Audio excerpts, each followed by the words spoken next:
Hello friends, welcome to my channel Anurag YT।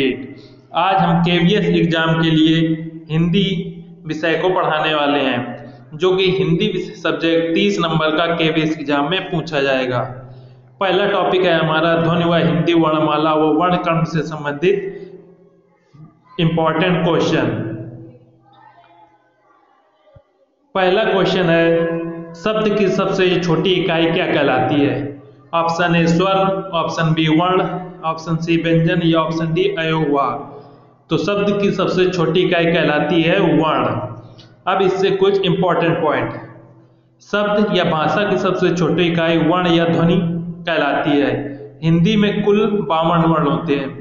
Hindi में कुल वर्णों की संख्या है 52, जिसमें स्वरों की संख्या है 11 व मूल व्यंजनों की संख्या है 33 तथा अयोगवाग 2 होते हैं, अंक और आर, तथा द्विगुण व्यंजन अंगा और डार, तथा 4 संयुक्त वर्ण होते हैं। संयुक्त वर्ण है छा, ता, ज्ञ और स्रा। नेक्स्ट क्वेश्चन है, भाषा की मूल इकाई क्या है? भाषा के मूल इकाई ऑप्शन ए अक्षर, ऑप्शन बी ध्वनि, ऑप्शन सी संकेत या ऑप्शन डी वर्णमाला। करेक्ट आंसर है ऑप्शन बी, यानी ध्वनि। भाषा की मूल इकाई है ध्वनि। अब ध्वनि से संबंधित कुछ महत्वपूर्ण प्रश्न, जैसे भाषा की मूल इकाई को ध्वनि कहते हैं। भाषा की पूर्ण सार्थक इकाई को वाक कहते हैं। जो वाक से छोटी इकाई होती है उसे उपवाक कहा जाता है। उपवाक से छोटे इकाई को हम पदबंध कहते हैं, तथा पदबंध से छोटी इकाई जो होती है उसे पद या शब्द कहते हैं। और पद से छोटे इकाई को अक्षर कहते हैं, और अक्षर से छोटी इकाई को ध्वनि या वर्ण कहा जाता है। नेक्स्ट क्वेश्चन है, वर्णों के समुदाय को क्या कहते हैं? ऑप्शन ए वर्णमाला, ऑप्शन बी सर्वनाम, ऑप्शन सी अक्षर या ऑप्शन डी क्रिया। तो वर्णों के समुदाय को कहा जाता है ऑप्शन ए वर्णमाला। ये नेक्स्ट है, वर्णमाला किसे कहते हैं? वर्णमाला किसे कहते हैं? तो वर्णमाला कहते हैं व्यवस्थित वर्ण समूह को। ऑप्शन नंबर डी इसका करेक्ट है।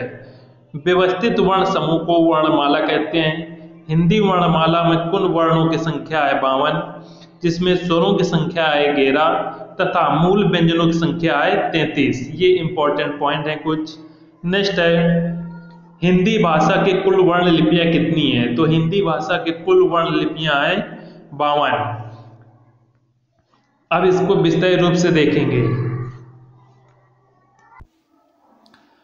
हिंदी भाषा के कुल वर्ण लिपियों की संख्या है 52, जिसमें स्वरों की संख्या है 11 तथा व्यंजन होते हैं कुल टोटल 33।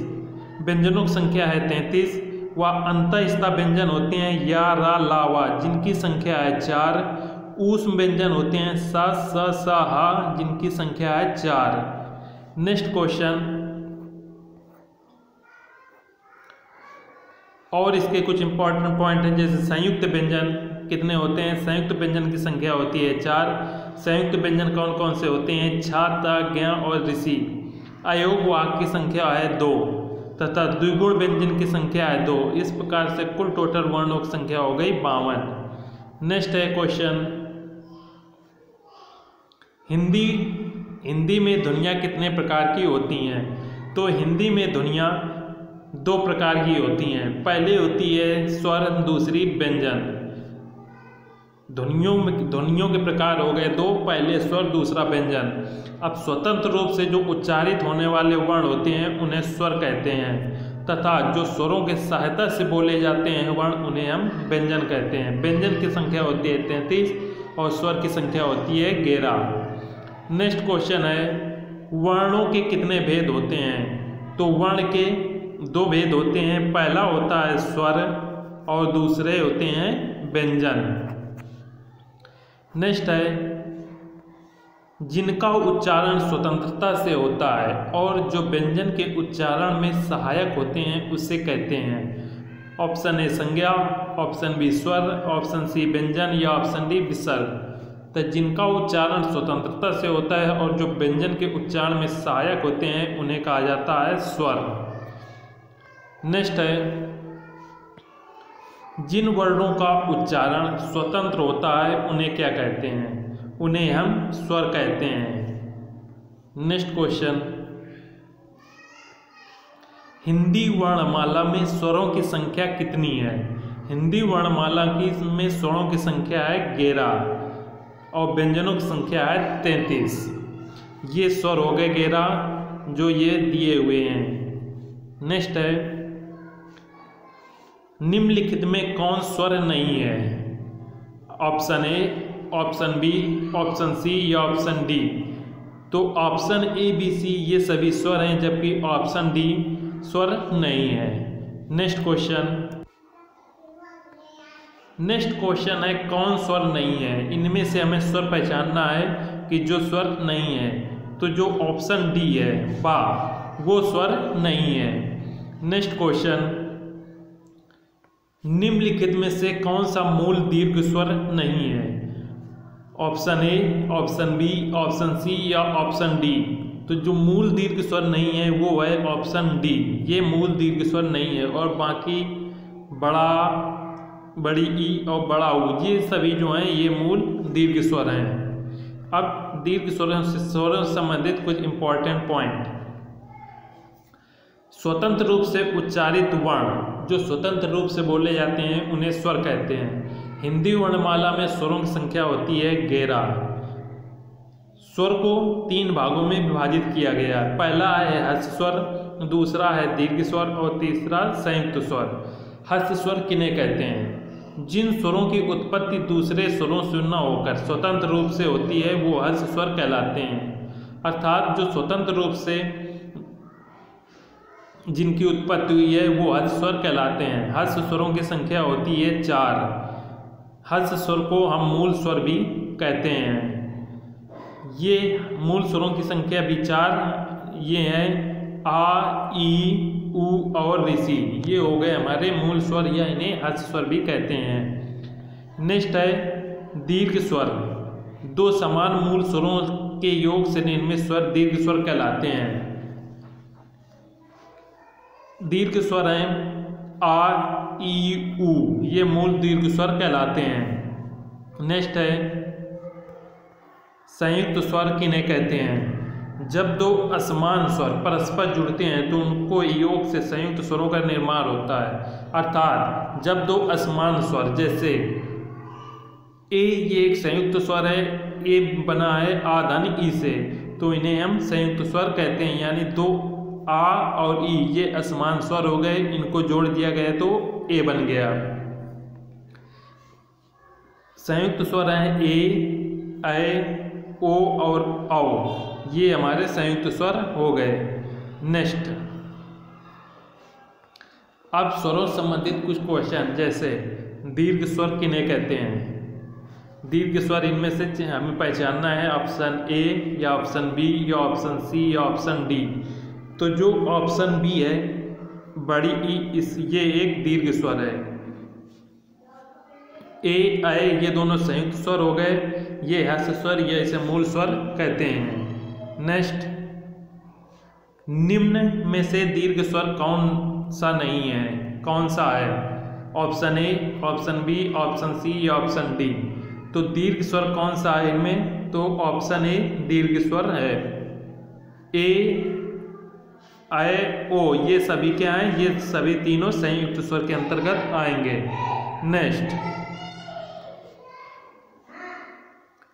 नेक्स्ट है कौन सा संयुक्त स्वर नहीं है? Option A, option B, option C या ऑप्शन डी। तो जो ऑप्शन डी है वो संयुक्त स्वर इनमें पहचानना था, तो ऑप्शन डी संयुक्त स्वर हैं। ए, ओ ये चारों संयुक्त स्वर हैं। नेक्स्ट, मात्रा के आधार पर स्वर कितने प्रकार के होते हैं? तो मात्रा के आधार पर स्वर 3 प्रकार के होते हैं। नेक्स्ट, ये ऊपर डिस्कस कर चुके हैं। स्वरों के स्वर 3 प्रकार के होते हैं, हस्त स्वर, दीर्घ स्वर और संयुक्त स्वर। दीर्घ स्वरों की संख्या होती है 7, जो ये दिए हुए हैं। हस्त स्वर को हम मूल स्वर या एक मात्रिक स्वर भी कहते हैं। हस्त स्वरों की संख्या होती है 4। और तीसरा है प्लुत स्वर। प्लुत स्वर को 3 के अंक जैसे लिखा जाता है। नेक्स्ट क्वेश्चन है, वर्ण तालिका के अनुसार ह्रस्व, दीर्घ और प्लुत क्या है? तो वर्ण तालिका के अनुसार ह्रस्व, दीर्घ और प्लुत ये स्वर के प्रकार हैं। नेक्स्ट क्वेश्चन है, स्वर ध्वनि के प्रकार हैं। स्वर ध्वनि के कितने प्रकार होते हैं? स्वर ध्वनि के 3 प्रकार होते हैं, ह्रस्व स्वर, दीर्घ स्वर और प्लुत स्वर, अर्थात इसका ऑप्शन नंबर डी करेक्ट है। नेक्स्ट है, जीवा के आधार पर स्वर कितने प्रकार के होते हैं? तो जीवा के आधार पर स्वर 3 प्रकार से होते हैं, यह अर्थात इसका ऑप्शन नंबर बी करेक्ट है। अब ये कौन कौन से होते हैं? तो पहला होता है अग्रस्वर, दूसरा होता है मध्य स्वर और तीसरा होता है पश्च स्वर।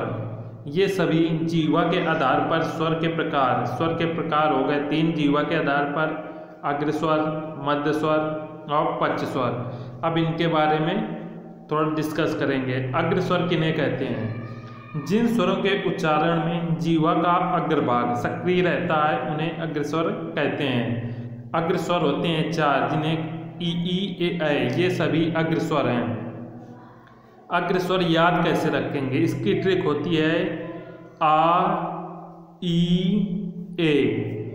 ये ट्रिक हो गई आइए। आ से हो गया अग्रस्वर, ई से हो गए दोनों ई और ए से हो गए ए और ऐ, ये हो गए अग्रस्वर हमारे। अग्रस्वर पहचानने की ट्रिक। नेक्स्ट है मध्य स्वर किन्हें कहते हैं? मध्य स्वर कहते हैं जिन स्वरों के उच्चारण में जीवा का मध्य भाग क्रियाशील रहता है उन्हें मध्य स्वर कहते हैं। मध्य स्वर केवल एक होता है, वो आ, छोटा आप, ये मध्य स्वर के अंतर्गत आता है। नेक्स्ट है पश्च स्वर। देखिए अग्रस्वर ट्रिक से याद कर लीजिए, ट्रिक है इसकी आ, ई, ए, आइए। आ से हो गया अग्रस्वर, ई से दोनों ई हो गई छोटी बड़ी और ए से हो गए ऐ, ये हो गए अग्रस्वर।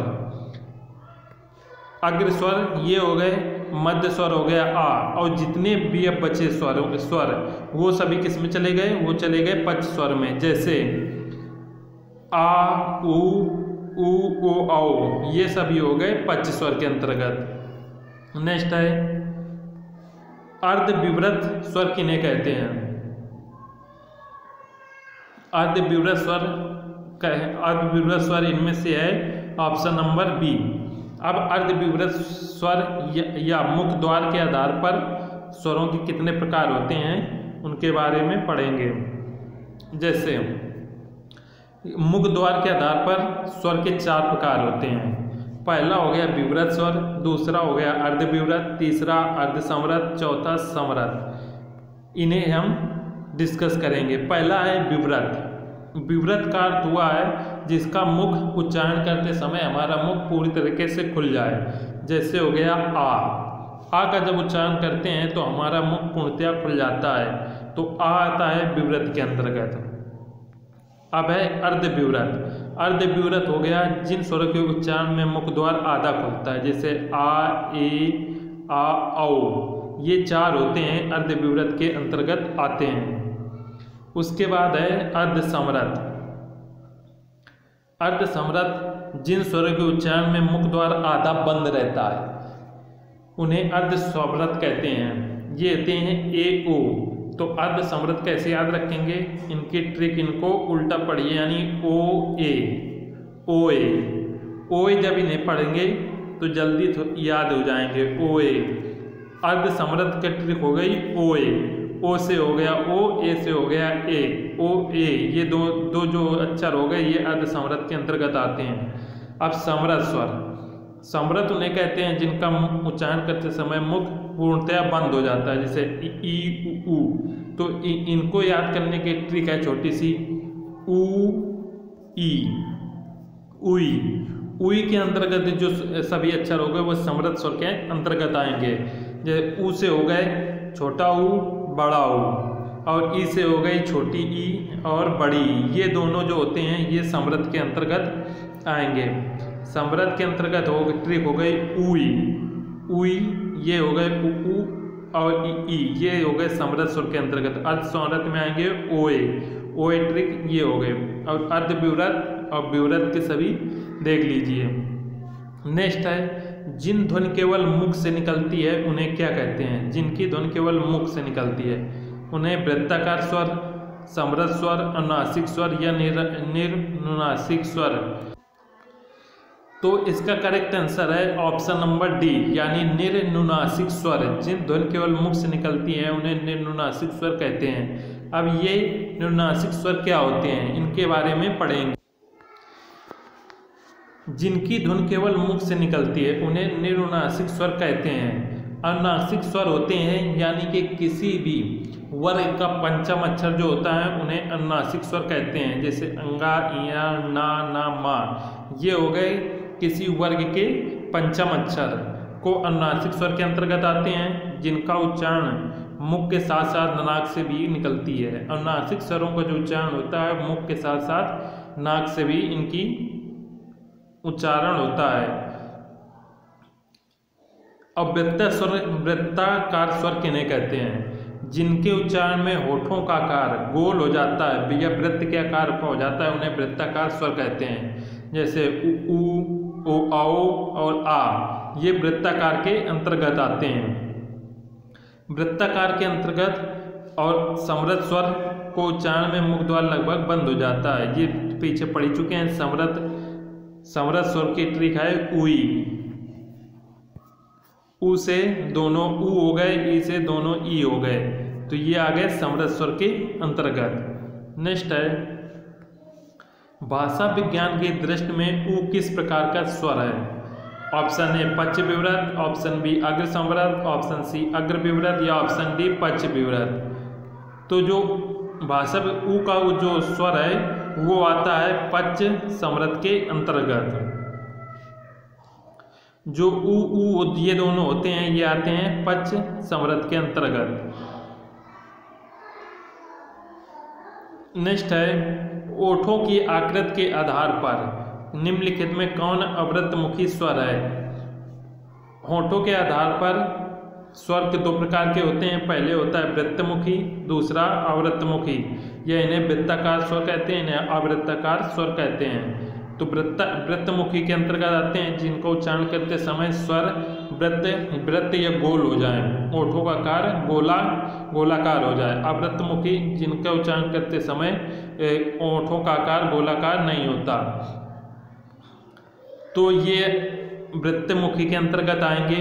उ, ओ, आओ और आ, ये सभी वृत्तमुखी के अंतर्गत आएंगे। इनका जब उच्चारण करते हैं तो ओठों का आकार गोलाकार हो जाता है।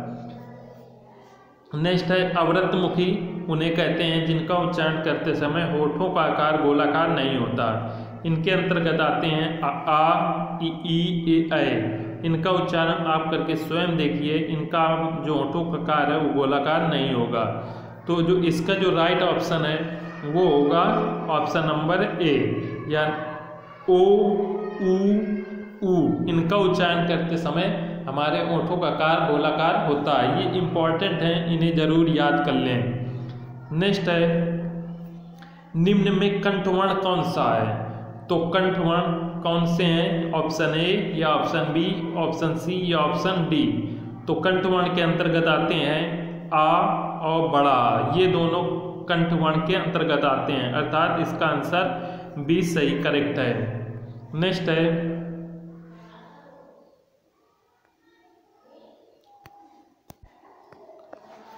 कौन वर्ण ओष्ठ नहीं है, अर्थात किनका उच्चारण ओष्ठ के द्वारा नहीं होता है? तो जो ऑप्शन डी नंबर है यानी बड़ा आ, इसका उच्चारण ओष्ठ से नहीं होता। बाकी जो मा, उ और बा, इनका उच्चारण ओष्ठ होता है।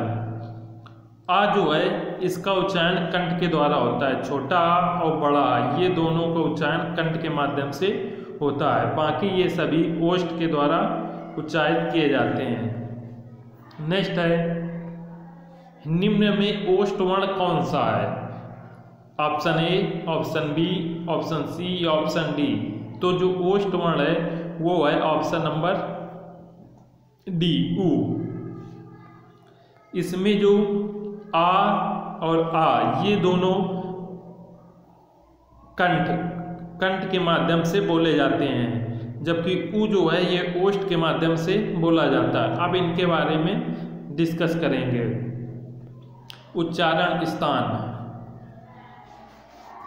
कंठ, कंठ के माध्यम से जो स्वर बोले जाते हैं वो है, सबसे पहले आपको ये सीरियल याद होना चाहिए कि कंठ, तालु, मूर्धा, दंत, ओष्ठ। यहाँ पे मूर्धा के बाद दंत आता है, उसके बाद ओष्ठ, फिर कंठ तालु या कंठोष्ठ। कंठ तालु को कंठ तालब और कंठोष्ठ को कंठोष्ठ भी कहते हैं। कंठ, कंठ के अंदर हम बोले जाते हैं आ, ये सभी स्वर हैं। इन्हें कैसे याद रखेंगे? सीरियल से इन्हें याद कर लीजिए कि कंठ आ, ई, ऋषि, उ, और उसके बाद ए, ऐ, ओ, औ। ये सभी स्वर सीरियल से याद कर लेंगे और इनका क्रम याद कर लें तो यह याद करने में आसानी रहेगी। जैसे कंठ, कंठ के अंतर्गत आते हैं आ, ई, और तालु के अंतर्गत आते हैं ई, मूर्धा से आ गए ऋषि।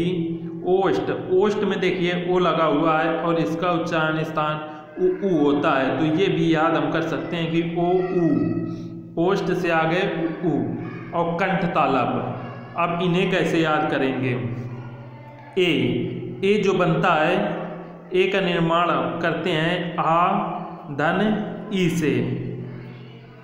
आ का उच्चारण स्थान हमें मालूम है कि ये आ का उच्चारण स्थान ये देखिए कंठ से होता है, तो ये कंठ हो गया। और ई का उच्चारण स्थान ये देखिए ताल से होता है, और आ और ई मिलके बनते हैं ए, इसलिए इसका उच्चारण स्थान कंठ तालब माना गया है। ई इन दोनों का उच्चारण स्थान हो गया कंठ तालु। उम्मीद है आपको ये समझ में आ गया होगा कि आ का निर्माण आ, धन, ई से मिलकर होता है। आ का उच्चारण स्थान जो होता है वो कंठ होता है और ई का उच्चारण स्थान तालु से होता है, इसलिए ए को जो है ये कंठ तालु इन्हें बोला जाता है। कंठ तालु से इसका उच्चारण स्थान है। नेक्स्ट है हमारा कंठोष्ठ, ओ, औ। ओ का जो है ओ को बनते हैं, ओ का निर्माण होता है आ, धन, ऊ से। आ का उच्चारण स्थान होता है कंठ से और ऊ का उच्चारण स्थान ये देखिए हुआ है ओष्ठ से, इसलिए ओ, औ को कंठोष्ठ उच्चारण माना गया है। ये थोड़ा समझ लेंगे तो याद करने में आसानी होगी। ये जरूर याद कर लें, हर एग्जाम में पूछा गया है। ये देखिए ऊपर से प्लस से वीडियो के प्रथम शिफ्ट में पेपर पूछा गया है। सबसे पहले इनको याद कर लें। इनको याद करने के तरीका है एक छोटा सा कतामू 2। का से हो गया कंठ, ता से हो गया तालु, मुंह से हो गया मूर्धा, द से हो गया दंत, और 2 में ओ की मात्रा है तो ये हो गया ओष्ठ। ये इनका सीरियल है। इसमें दंत नहीं दिया क्योंकि दंत से किसी भी स्वर का उच्चारण स्थान नहीं होता है। ट्रिक एक बार फिर से देख लें। का, ता, मु 2, ये हो गया। का से कंठ, ता से तालु, मुंह से मूर्धा, द से दंत, ओ से ओष्ठ। फिर उसके बाद आते हैं फिर कंठ ताल को मिला के कंठ तालु या कंठ तालब बोल देते हैं। फिर उसके बाद कंठ और ओष्ठ को मिला के कंठोष्ठ बोल दिया जाता है। नेक्स्ट आगे बढ़ते हैं। अब ये क्वेश्चन है कि कंठ तालब कौन कौन से हैं। तो अभी कंठ तालब हम पढ़ के आए हैं। कंठ तालब ऑप्शन नंबर इसका सी करेक्ट होगा। ए, आए ये कंठ तालब के अंतर्गत आएंगे। ए का उच्चारण ए का निर्माण होता है आ, धन, ई से, और आ का जो उच्चारण होता है वो कंठ से किया जाता है और ई का किया जाता है तालु से, इसलिए इसका उच्चारण स्थान कंठ तालब कहा जाता है। और ऊ का उच्चारण स्थान ओठ से, और आगे अभी उच्चारण स्थान बताएंगे। नेक्स्ट है किस वर्ग का उच्चारण स्थान कंठ तालु से होता है। तो ऑप्शन नंबर इसका बी करेक्ट है। ए और ऐ ये दोनों को उच्चारण स्थान कंठ तालु से होता है। नेक्स्ट है अय के उच्चारण में खालिस्तान और खालिस्तान की सहायता ली जाती है।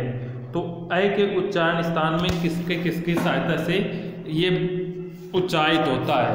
तो जो option A, option B, option C, option D.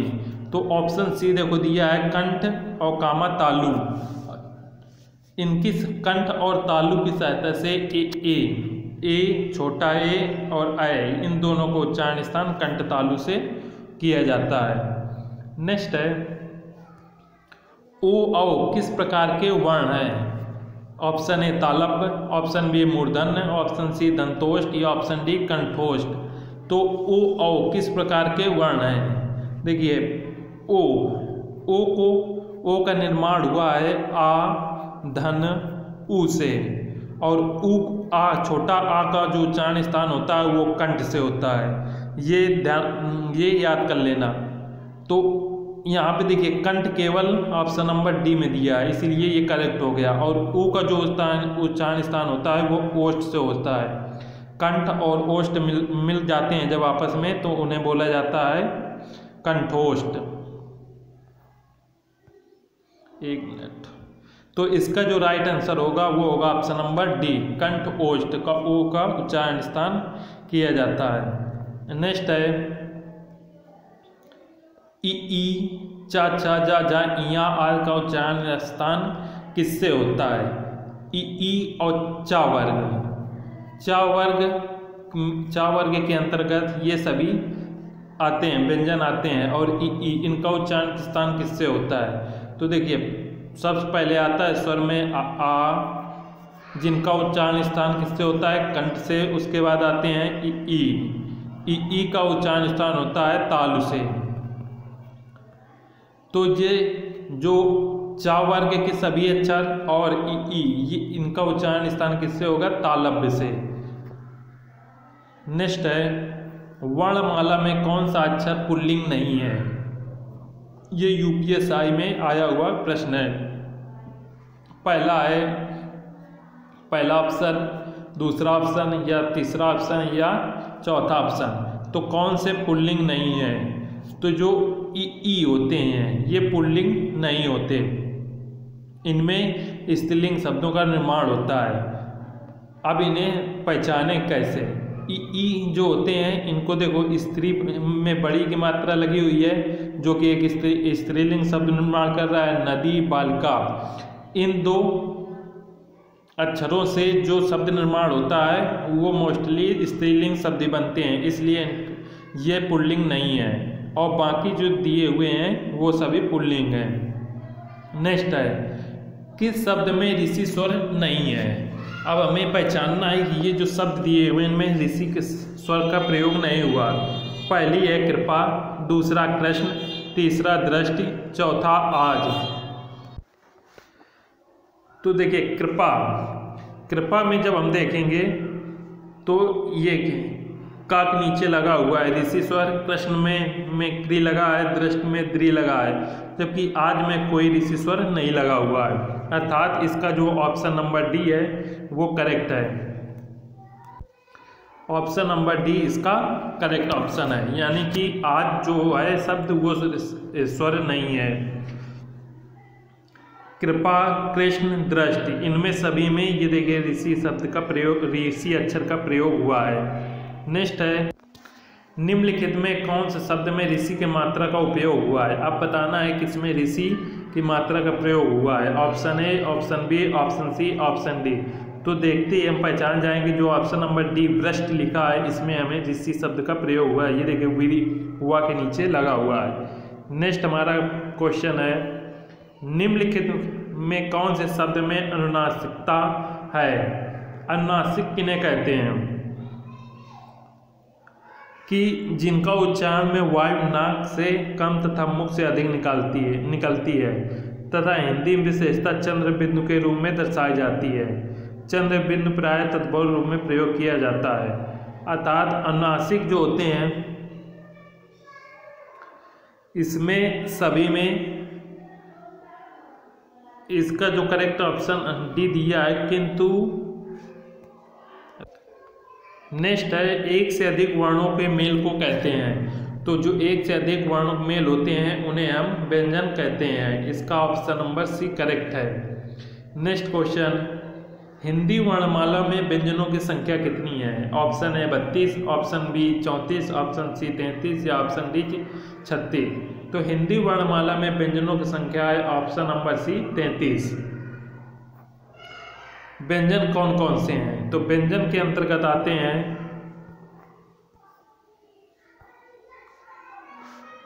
का वर्ग, चा वर्ग, टा वर्ग, ता वर्ग और पा वर्ग। ये सभी जो होते हैं ये व्यंजन माने गए हैं। व्यंजनों की संख्या होती है 33।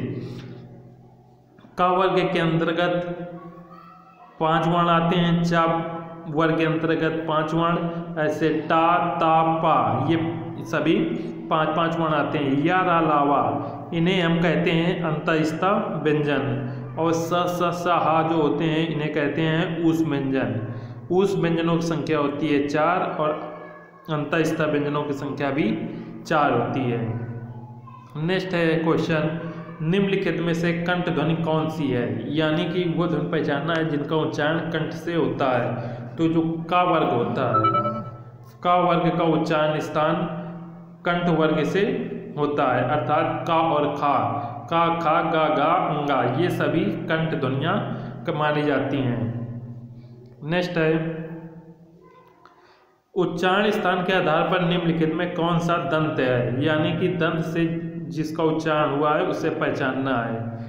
तो ट्रिक थी का ता मुंह दो, अर्थात का वर्ग से कंठ और ता वर्ग से ता वर्ग, चा वर्ग का उच्चारण स्थान ताल से और टा वर्ग का उच्चारण स्थान मूर्धा से। इसका करेक्ट आंसर है ऑप्शन नंबर बी ला। ला का जो है वो दंत से उच्चारण होता है। नेक्स्ट क्वेश्चन, घा का उच्चारण स्थान है, तो घा का जो उच्चारण स्थान होता है वो कंठ से होता है। ये का वर्ग के अंतर्गत आते हैं। नेक्स्ट है, हिंदी की सा ध्वनियाँ हैं। हिंदी की सा ध्वनियाँ कौन कौन सी हैं और इनका उच्चारण स्थान कहाँ से होता है? तो सा जो होते हैं इसका उच्चारण स्थान ऑप्शन नंबर बी तालव्य से होता है। तालव्य से उच्चारित किए जाने वाले अक्षर हैं ई और चा वर्ग, या और सा, ये सभी तालु से उच्चारित किए जाते हैं। नेक्स्ट क्वेश्चन है, तालव्य व्यंजन है option A, option B, option C, option D.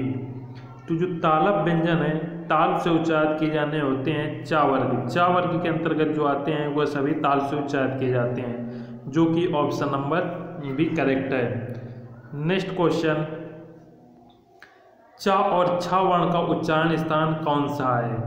चा और छा ये आते हैं दोनों चा वर्ग के अंतर्गत, अर्थात चा वर्ग का उच्चारण स्थान होता है तालु से, इसलिए चा और छा वर्ण का उच्चारण स्थान होगा ऑप्शन नंबर ए इसका करेक्ट होगा।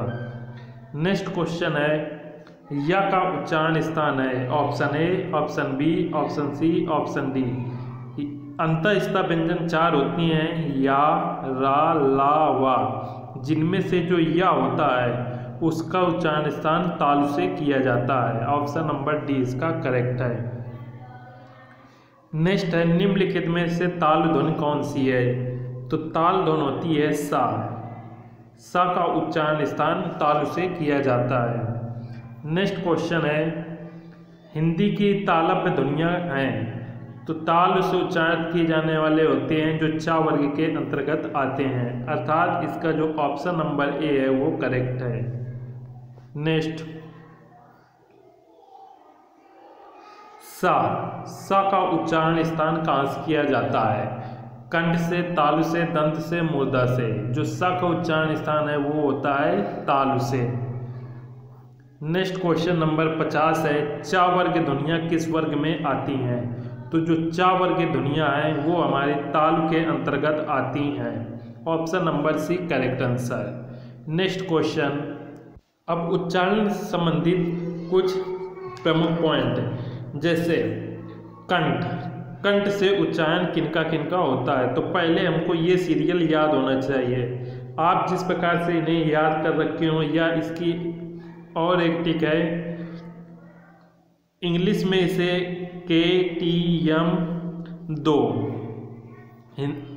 ये हो गई इंग्लिश से ट्रिक चलती है। K से हो गया कंठ, T से हो गया तालु, M से हो गया मुर्दा, D से हो गया दंत और O से हो गया ओष्ठ। ये हो गई इसकी सीरियल की ट्रिक। या हिंदी में अगर इसे याद रखना चाहते हैं तो याद रखें का, ता, मु, दो। जो भी आपको ट्रिक अच्छी लगे वो याद कर लें। क से हो गया कंठ, ता से तालु, मु से मुर्दा, दा से हो गया दंत और द में ओ की मात्रा लगी है जिससे उच्चारण हो गया ओष्ठ। ये इसका सीरियल हो गया। अब कंठ, कंठ से सबसे पहले आता है का वर्ग। का वर्ग के अंतर्गत आते हैं का, खा, गा, गा, अंगा। ये सभी कंठ के अंतर्गत आते हैं। उसके बाद आते हैं तालु में आते हैं चा वर्ग। चा वर्ग के ये अक्षर हो गए।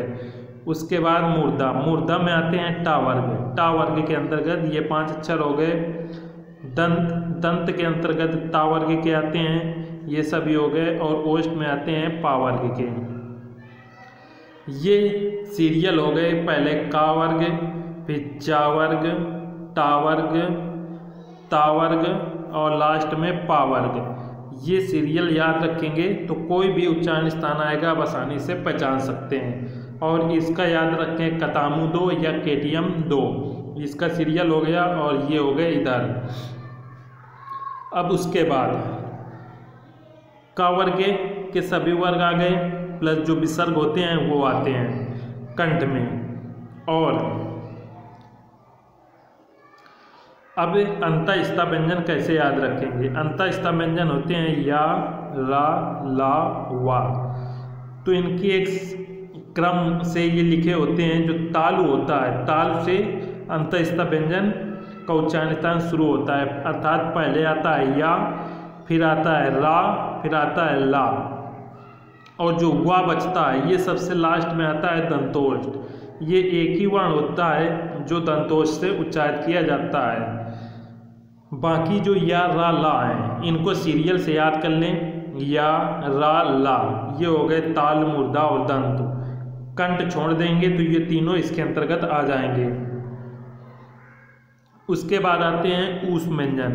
ऊष्म व्यंजन होते हैं सा, सा, सा और हा।